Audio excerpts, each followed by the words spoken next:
Ini ceritanya gue habis ngisi bensin. Anak gue ternyata belum naik di jok motor. Seorang ayah lupa anaknya, ternyata masih ketinggalan di pom bensin.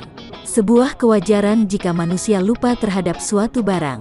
Akan tetapi, ada pula ayah yang melupakan anaknya sendiri usai mengisi bahan bakar di pom bensin. Momen lucu itu tampak di video unggahan akun Instagram @sayinfo.it. Video menunjukkan, seorang ayah sedang menuju pom bensin. Sepanjang jalan, dia menarasikan bahwa dirinya melupakan anak sendiri usai mengisi bensin. Dia pun menyalahkan dirinya sendiri karena melupakan anak sendiri dengan nada bercanda.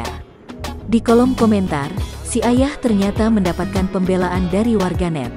Warganet berbagi pengalaman hampir serupa seperti yang terjadi dalam video tersebut.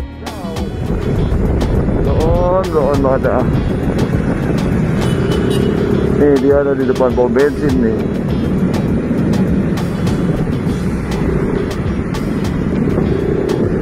Dia ketinggalan di pom bensin. Dia ketinggalan. Goblok. Bukan telepon. Tolol. Bapaknya pikun, anaknya juga tolol. Ya Allah, bukan telepon. Terima kasih sudah nonton. Jangan lupa like, subscribe, dan share ya.